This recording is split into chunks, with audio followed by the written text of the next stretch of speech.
Good evening and a warm welcome.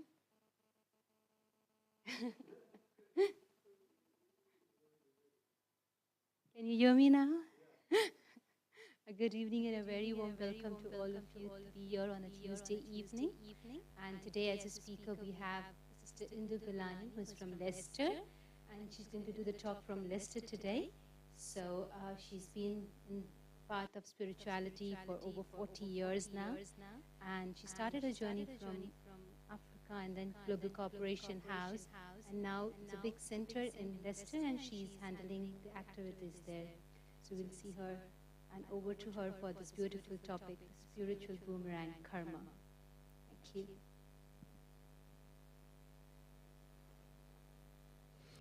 Om Shanti, and welcome to today's session. Topic is very interesting. The topic is spiritual boomerang, means karma. And it's not just a spiritual boomerang, it is a boomerang full stop. This boomerang has got nothing to do with spirituality. The boomerang is actually a law which is happening, which is automatic, which is that if I break it, there will be some kind of consequence. And when we think about karma, many people misunderstand, or there are a lot of assumptions about karma. Boomerang. So, if we look at this word boomerang, what a boomerang does is that whenever you throw it out, it will come back to you. Full stop. So what this boomerang karma is that whatever I give out, and we are giving on many different levels. We're giving out on a thought level. We're giving out on a words level. We're giving out on a vibration level. We're giving out on a physical level also. So whatever I give out, it will come back to me. When it comes back to me is something that we will look at today. About karma. And it's not just a question of the boomerang goes out and it comes back. Because this law, this whole understanding of karma is that if you look at every culture, every country, every religion, every person, it applies to every single individual. Nobody is exempt from this law. And no one can say, I did not know about this law. Somewhere deep inside, we all know that whatever I give out at one point, on some day, it will come back to me. So whether I'm giving out good or bad, it returns. And there are many examples of that. For example, if you go into the valley or the mountains or wherever, you go into the hills and you shout out your name. Maybe you don't even shout it out. You just say it with a normal tone. Then what happens is you put it out. Now it comes back to you, not just once, but many times. Means it is magnified and it is amplified. It comes back to you many times, and it comes back to you louder than what you put out there. So that is one example of this law. Another example is if I have a seed and I put that seed into the ground, then the consequences of planting that seed is it will grow. And not only does it grow upwards, it also grows downwards. So downwards you have the roots, and upwards you have the shoots. So this is something we will also look at. What do the shoots mean and what do the roots mean? Every seed, there is a gap between planting the seed and reaping the fruit, or reaping the plant or the flower or the vegetable, whatever it is.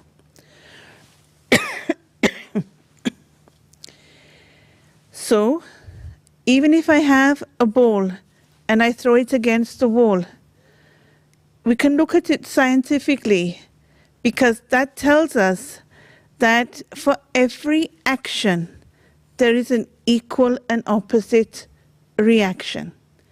Throwing the ball out, that is an action. And when it comes back to me, that is the opposite reaction. So it's not just something which is written in the Bible, that as you sow, so shall you reap. Even if you look on a scientific level, then whatever I put out will come back to me. Karma is something we all perform 24/7. There is no respite from performing karma.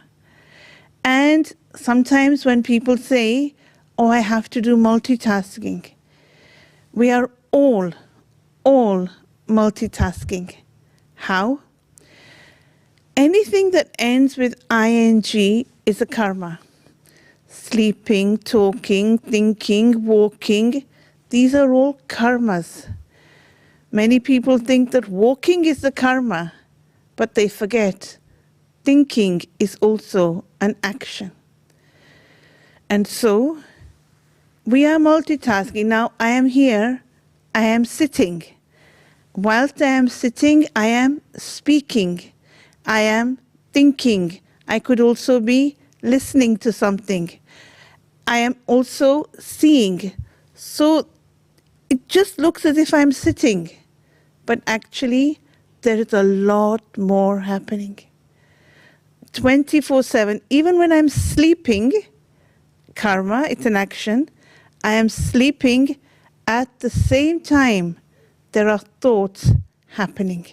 Call it dreams, call it nightmare, whatever you want. When you're conscious, you will realize that thoughts are happening. Now, why am I telling you all of this? Because every karma has a consequence. There is a reaction. There is either the sowing or the reaping. At any given point throughout the day, either I am sowing or reaping. Now, it is also possible that I might have sown an action previously. Previously means not necessary in this lifetime, but in a previous lifetime. I might have sown the seed, the action at that time, and I might be reaping in this lifetime. Means sometimes when somebody sows, supposing for example, an apple seed or a mango seed, they have sown it in this birth, but they never saw the fruit in this birth, because it took a long time for it to grow. But many others will see the fruit of that seed, and many others will eat the fruit from that seed. And they will eat it not just once, but like with an apple tree every other year, mango tree also, they will have the fruit for many, many years. So seeds are also different. A cauliflower seed, plant one cauliflower seed, within a few months you'll get a cauliflower. You'll get one cauliflower. Now, why do we forget this law? the law of what I put out there will come back to me.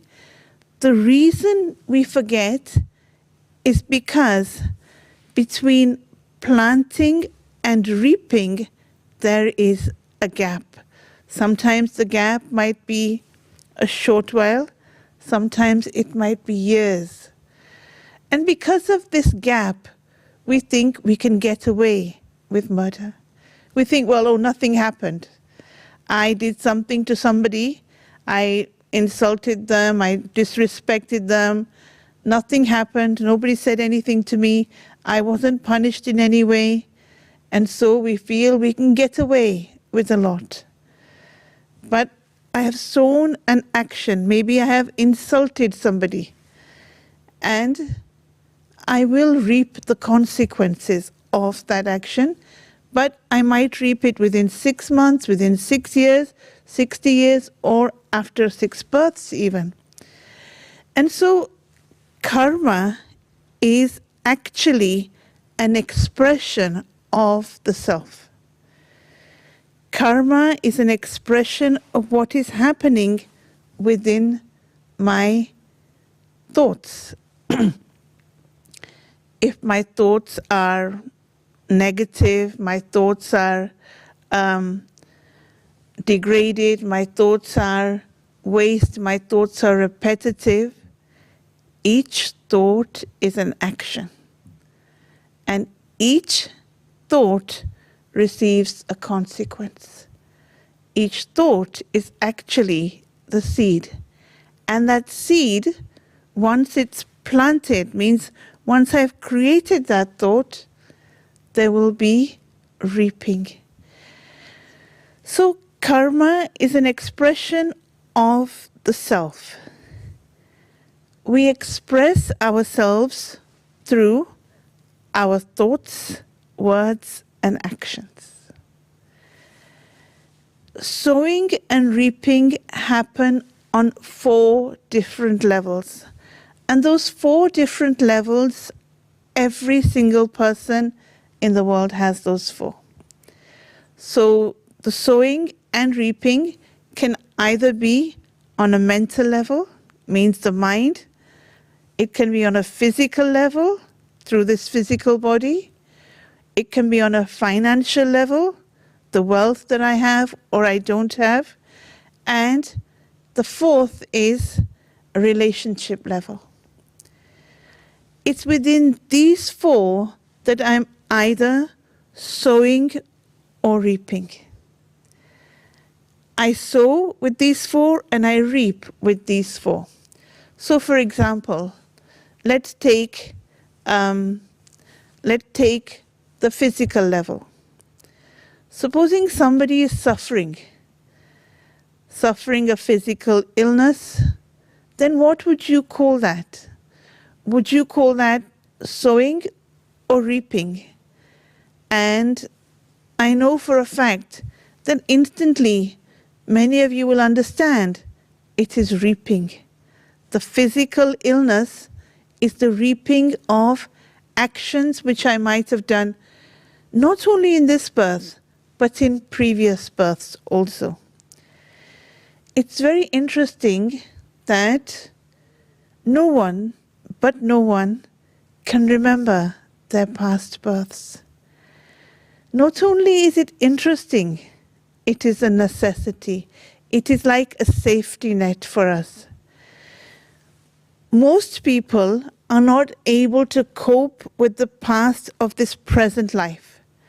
In the past, they have had trauma, some kind of something bad has happened to them, and they struggle with accepting it. They struggle with appreciating when something very negative or bad has happened to them. Why do I use the word appreciate? How can we appreciate something that's very traumatic has happened to us? Maybe I was abused by my parents, or I went through a divorce and it was a very painful divorce, or anything, any kind of suffering, mental, physical, financial, relationships.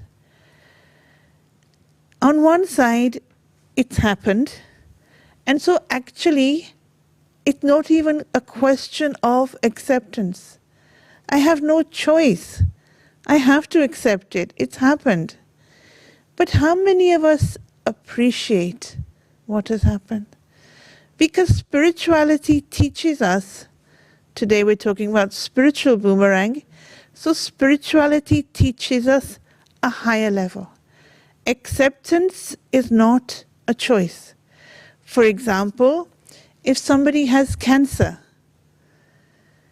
do I have a choice whether I should accept it or not? Somebody might be born blind.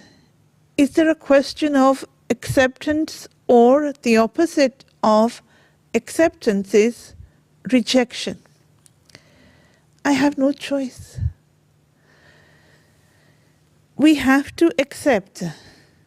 And sometimes we accept with a lot of pain in our heart.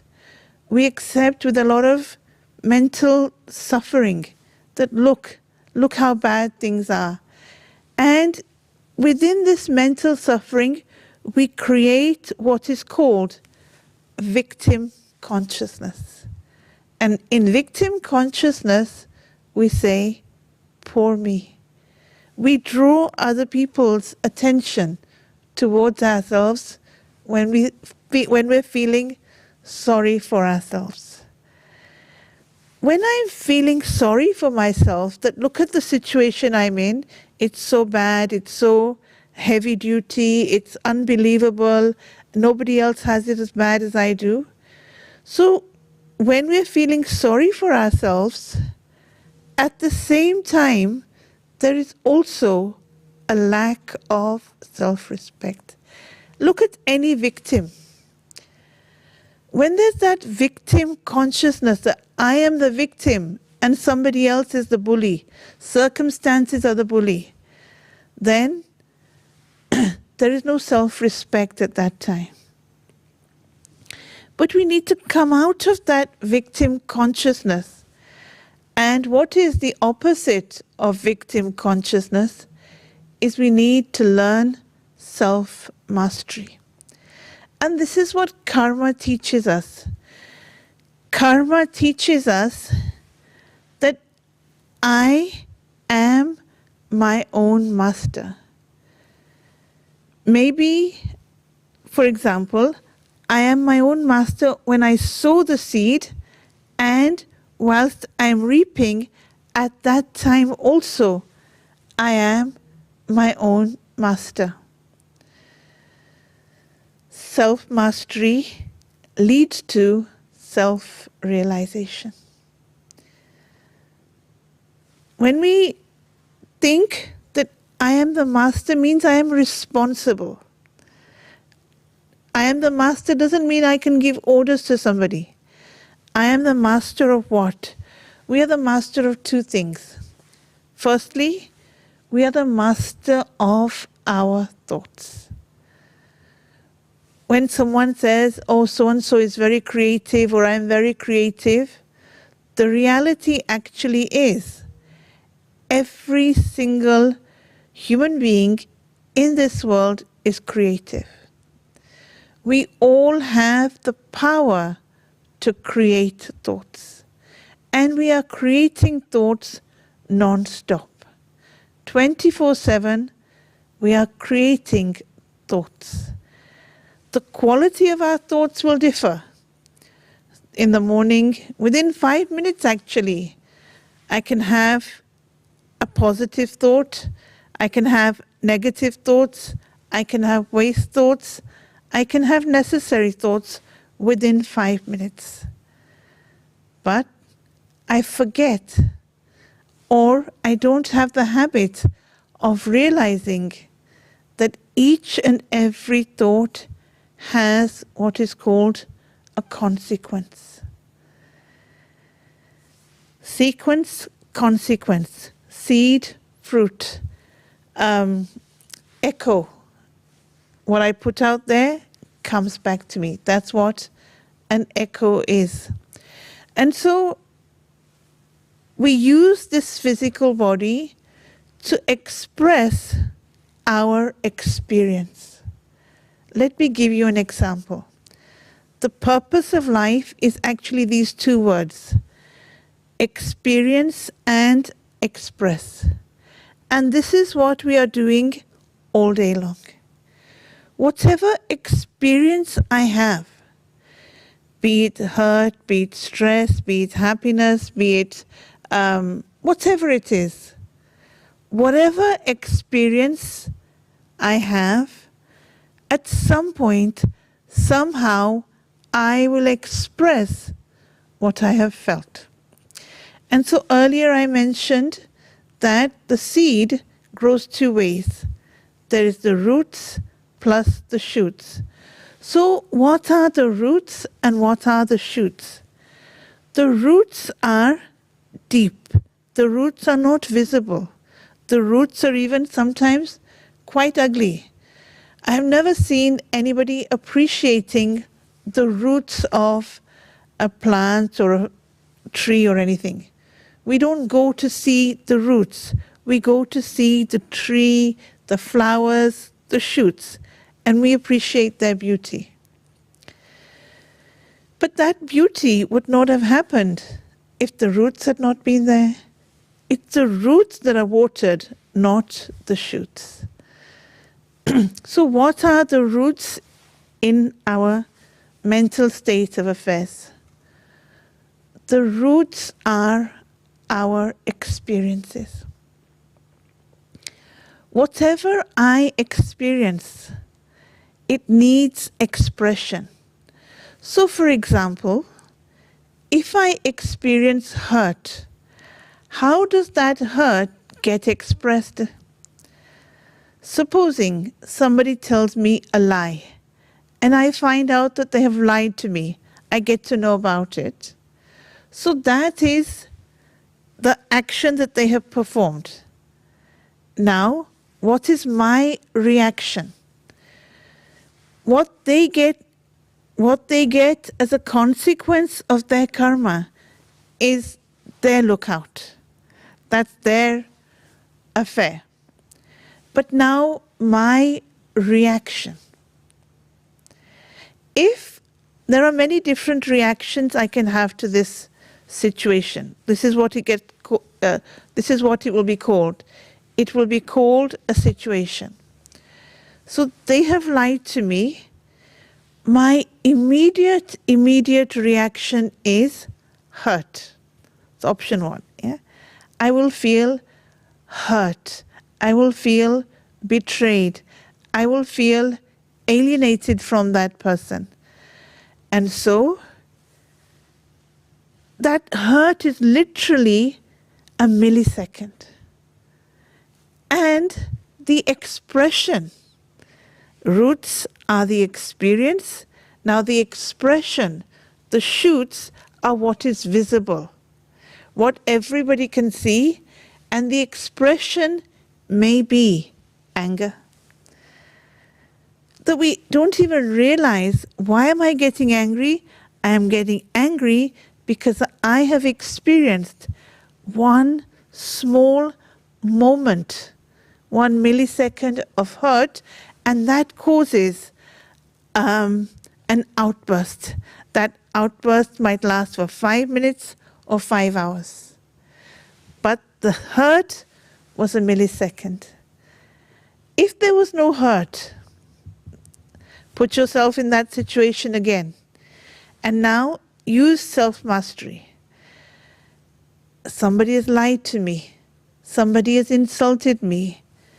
But I am the master of my thoughts. I am the master of my reaction. I can choose whether it's water off a duck's back, or I can choose that maybe I'll file this away for another day. Maybe I can even choose that their lookout, it's their issue, it's their problem, it's nothing to do with me. Whatever I choose, whatever I experience, I can choose my own experience. I have a choice over my thoughts. Even somebody who's in prison, they have a choice over their thoughts. That what am I going to think in this particular situation? We like to think we have choices. I hear parents say to their children, son, you have a choice. You can be whatever you want to be. You can be the Prime Minister, you can be a fireman, you can be a dustbin man. You have a choice. But do we really have choices? If somebody, like I gave an example earlier, if someone has cancer, was that their choice? If somebody's involved in an accident, was that their choice? No. The only place, the only time I have a choice is on thought level only. I also have choice over my words. That what response do I give if somebody has said something to me? Do I have to give a response in words? Or the other choice is I can remain quiet. My question to you is, out of these two choices, my response or remaining quiet, out of these two choices, which is the easier choice? For some, the easier choice is to lash out, to use words, to let the other know what they're experiencing. But spiritual self-mastery, I have mastery over my thoughts. Not only do I have mastery, but actually I am responsible for my thoughts. Karma, the spiritual boomerang, is to accept responsibility for each and every thought.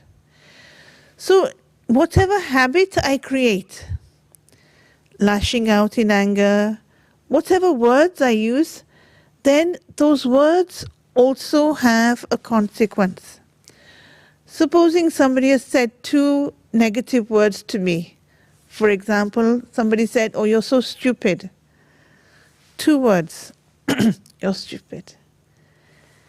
My experience and my expression.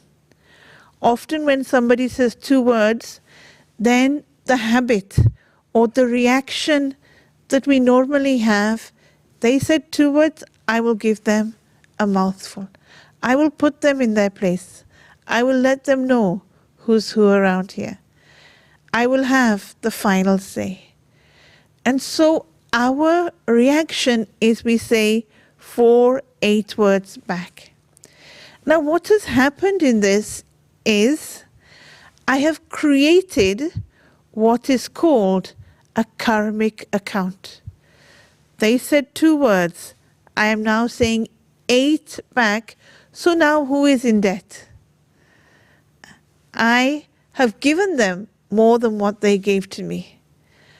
I am going to pay for those 6 extra words that I said. This is how a karmic situation, a karmic account is created. Somebody asked me this question actually 2 weeks ago, that how do we create karmic accounts? How do we create a debt in karma? Because if I am saying it's an account, then there's credit and debit in an account. Bank accounts, you have the option of credit and debit. So I remember asking Dadi Janki this question once, and I asked her that how do we create a burden on the soul? What is the burden that we have?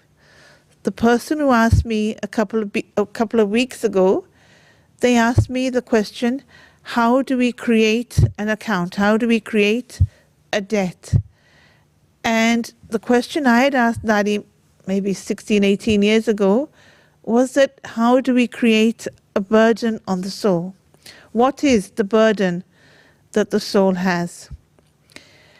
And I remember Daddy's answer very, very clearly. Daddy's answer was just in a couple of sentences. She said, when we hate somebody, that creates a burden on the soul. When there is jealousy, that creates a burden on the soul. So the person who asked me a couple of weeks ago, it's when we're hurting somebody, we create a debt, or when we hate somebody, we create a debt, because the soul cannot cope. The soul in itself, without any karmic accounts, without any karma, the soul originally is the embodiment of happiness. That's what it is. It is happy just in itself. What am I in myself without any bondages or burdens or anything like that? When I, the soul, first come, I, the soul, am the embodiment of happiness. I am the embodiment of love. I am not seeking happiness. I am not wishing or wanting happiness. I am happiness. I am love. I am peace. I am these qualities. Power. I am power. The soul in itself is a power. And when I go against the grain of the soul, when I go against the original nature of the soul cannot handle it. So, for example, if I hurt someone's feelings, then the soul feels shame on you. How could you? This is what the soul feels. But I suppress those thoughts. And I think, well, they're like that, then obviously I'm going to hurt them, I'm going to hate them, whatever it is. But the soul feels ashamed of itself. Sometimes have you ever hurt somebody, given somebody sorrow, and felt ashamed for doing it? Because I have gone against the grain, the nature, the original nature of the soul. I have created a debt, and at some point I will have to pay off that debt. The soul, it's actually the director, you could say. Without the soul, we cannot perform karma. The soul, the master. One, I said, mastery over our thoughts is what we want to achieve. And the second is mastery over our five senses. Five senses are connected to the body. So, for example, our eyes. What is it that I do with my eyes? My eyes perform the action of seeing. I use these eyes to see through. But what I see is also very dependent on my attitude. For example, if I see a dog, lots of people see dogs all the time. So what is going to happen? Supposing I have fear of dogs, that fear is in my attitude. So when I see that dog will sense my fear. This is a known fact, that animals can sense what we are experiencing. They can catch it, they can pick up the vibe. So the attitude where my thoughts are happening, the attitude is something I have created. It's pre-created maybe because of some experience. Maybe I've been bitten by a dog, or something has happened. So the attitude is something that's already been created and now it's set. So when I see a dog, I experience fear. The seeing is happening, but within the seeing, my attitude is also working. So attitude, or you could say thoughts, are connected with my seeing. Whatever is happening within the being, the human needs to express it. And when it doesn't get a chance to express it, then the results, it's very subtle, and I don't even know if psychologists or psychiatrists understand this aspect, that we need to express whatever we experience. Supposing a child is experiencing bullying at school. It happens. And that child tries to express his experience to his mother. He tries his best to express what is happening. But the mother says, "Don't be silly, you must have done something wrong, you must have aggravated them, stay away from them, don't cause conflict," all of these things. So yes, he has expressed, but whatever he has expressed has not been understood. And so then in future, what will he do? He will suppress. Because his thought is that nobody understands. Nobody takes me seriously. Nobody realizes what is happening. So whatever he has experienced, he may express it, but he's not taken seriously. And then in future, we suppress, and the results, what are the results of suppressing? Look around you, or look at yourself. The result of expressing is actually depression. We become depressed because nobody understands what I am experiencing. And so nowadays you will see mental health has become a big, it's taken more seriously. I'm not saying it's become a big issue. I'm saying it's taken more seriously, that we suffer, that there is mental issues that happen. Stress, schizophrenia, fear, these are mental issues. Now, is there an answer? Is there a solution to these mental issues? To this mental sicknesses that we have? Stress, fear, dependency, clinging, suffocated. Is there a solution? The solution is, because this word mental means anything to do with the mind. So if I'm feeding my mind rubbish, for example, what is rubbish? Gossip is a form of rubbish. Over listening to the news is also rubbish. Why do I say that? One is, sometimes we don't even really know what the real news is, what the real story is. There is what is called fake news out there. News can be people sensationalize it. They make a big issue out of it. They make it almost what the situation really is, and how it's shared is not always correct. So what happened when COVID started?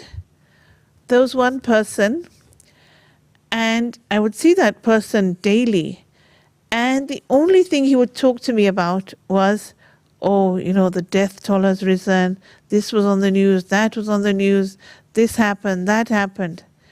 So before I met him, so first thing in the morning, he would listen to the news.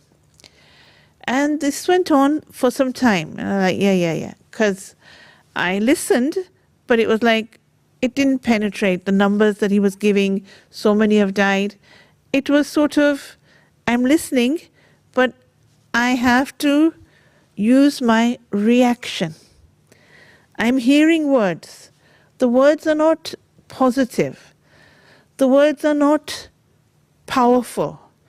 I'm hearing those words, but I have to be careful that I filter what goes in.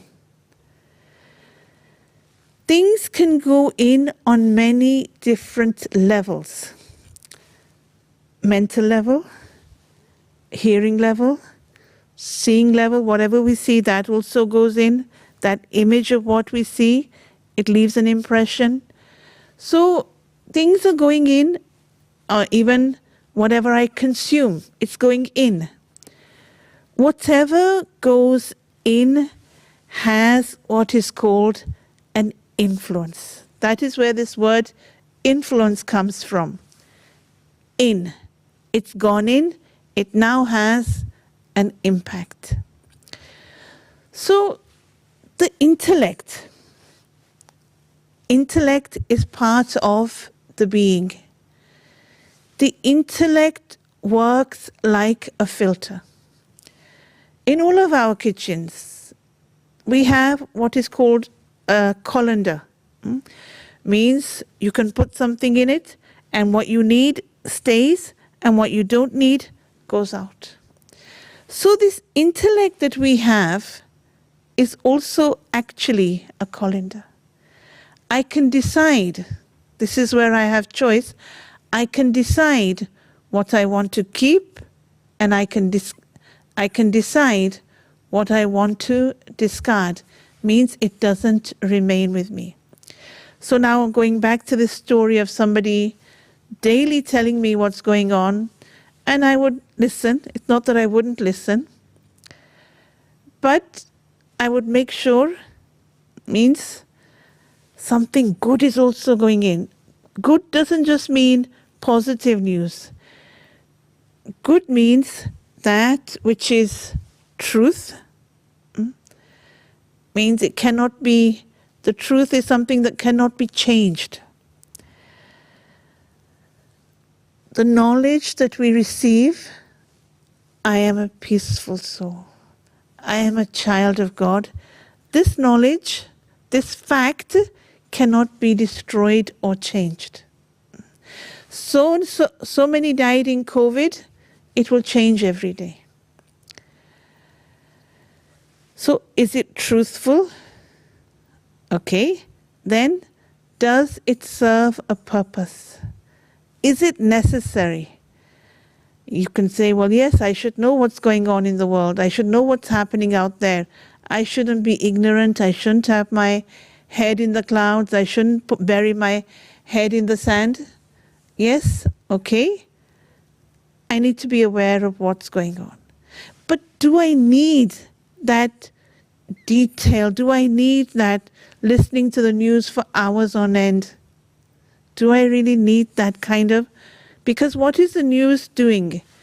You know, sometimes I feel that the news is like a machine gun. It's like within this amount of time, they have to share these amount of stories. It's like that, da-da-da-da-da-da-da-da. And it's like they're firing at you. And when you're fired at, it leaves you for dead. So, yes, I need the information. I need to know what's going on. I need to be up to date. But I also need good, spiritual information going in. Something which is beautiful means, like, for example, this thought will never ever be thrown at you. It will never be fired at you. Which thought am I talking about? I am a peaceful soul. I am an ocean of goodness.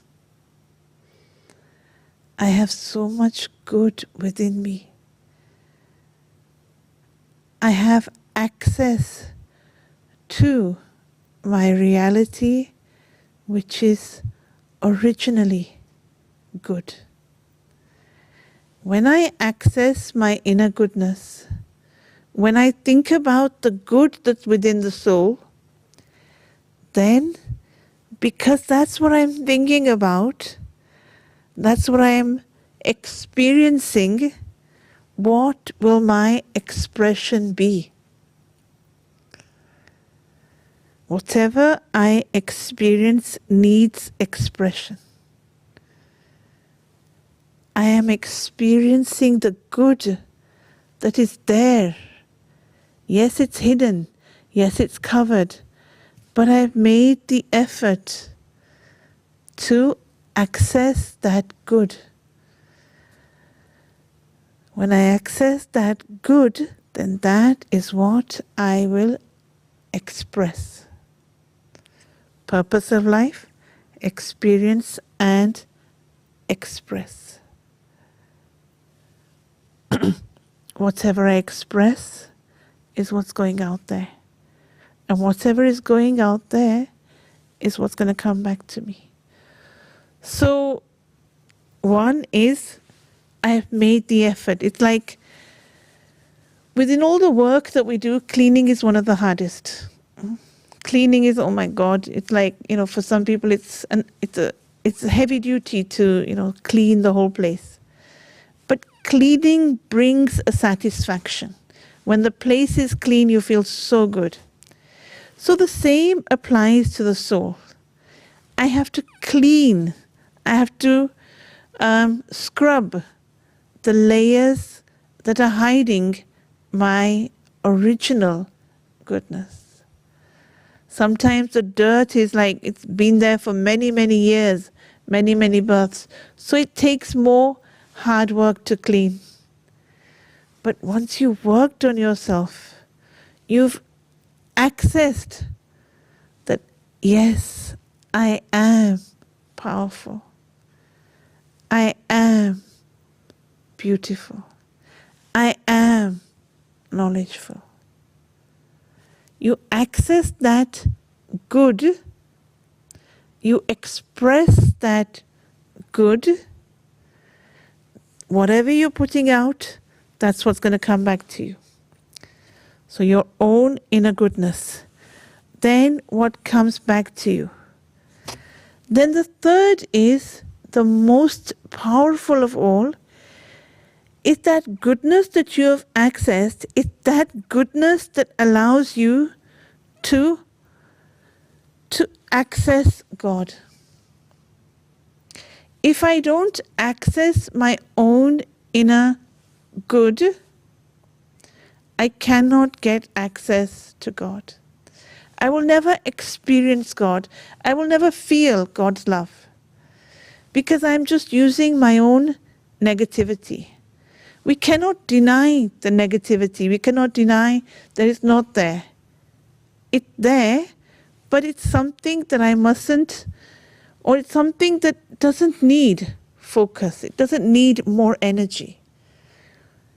It actually needs to disappear. But if I give it time, attention, or I'm so negative, I have this feeling, that feeling, hatred, jealousy, fear, all of these thoughts, I'm giving it power to grow. It's like it's growing by itself. Wherever there's rubbish, if that rubbish is not collected or removed or incinerated or whatever, within that rubbish, by itself, you will get all sorts of creatures, all sorts of horrible creatures coming out of that. Mosquitoes or ants or whatever. And you think, well, where did this come from? If you leave apple cuttings or papaya peel or something, you leave it in the bin, and that bin is open. Come after a couple of hours, you'll see little flies flying everywhere. You think, where did they come from? They came out of that rubbish. Consequence. What we're talking about is karma. Means the rubbish gives birth to germs. It gives birth to a whole load of more negativity. And it does it itself. You didn't have to make any effort. You just left the rubbish there.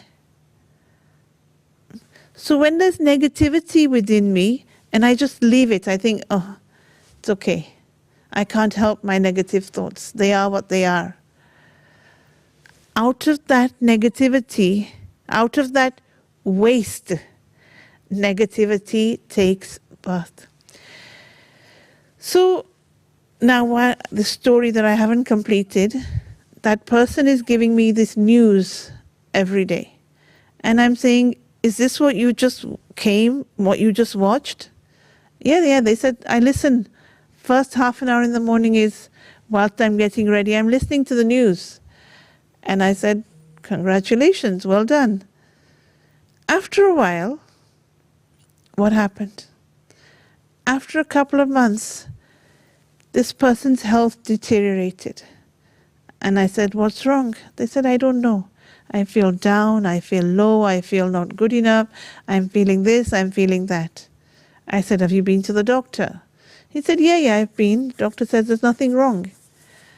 And I said, there has to be something wrong. Why are you feeling so low that you're not even able to go to work?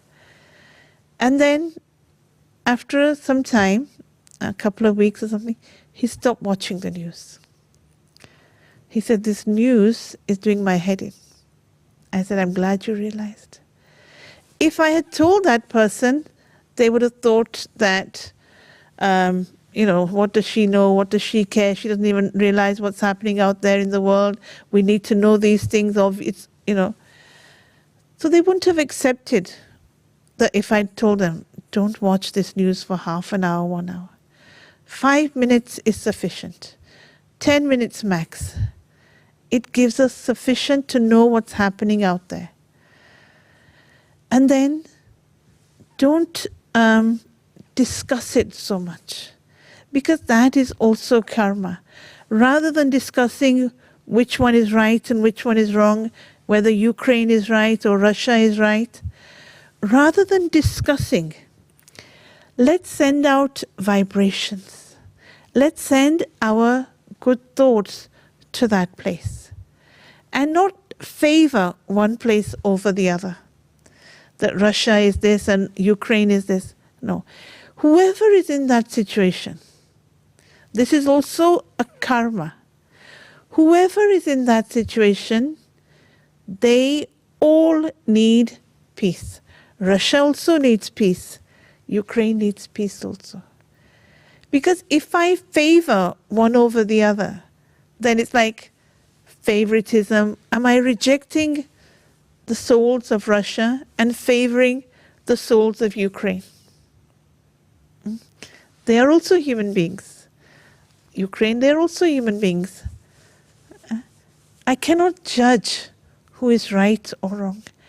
My duty, my responsibility, my reaction. I'm listening to the news, that's the action. Listening. My reaction is, my response is my reaction, and my reaction should be that I am sending out thoughts of peace. I am sending out thoughts that, yes, all souls belong to the one Father. We are all brothers and sisters. We are all tied together. We all deserve peace. We are all actually peaceful souls. So when I do this, this is the reaction. When I do this, I am protecting my own sanity. I am making sure I have a good experience. This is the charity. People talk about performing charity in these kind of situations when there's a war happening, that we should send stuff to Ukraine or whatever. But who is going to send peaceful, loving thoughts to the whole situation? Don't just look at one aspect. Look at the whole. So my attitude, my response is also one aspect of karma. Now, what is necessary is pause. Pause for a moment and use this tool of pause. What are you going to do in this pause? We're going to consider the consequences. Karma is happening. Karma is happening whether I want it to happen or not. Karma is always happening. 24/7. But I need to consider the consequences of my each and every karma. For that, the pause means to live in the present. The pause is that I become aware that I am more powerful than I could even imagine. I, the soul, am within myself. There is so much good within each and every soul that if we just could get a glimpse of that goodness, we'd be startled, we'd be shocked. There is so much good within every individual. And this is what we meditate on, the good. I am a pure and peaceful being. Every word that we use after this I am is very important. Because this expression, these words we use throughout the whole day, I am tired, I am hungry, I am fed up, I am this, I am that. The words we use, I am, and then whatever comes after that, that creates our mindset. That becomes our karma.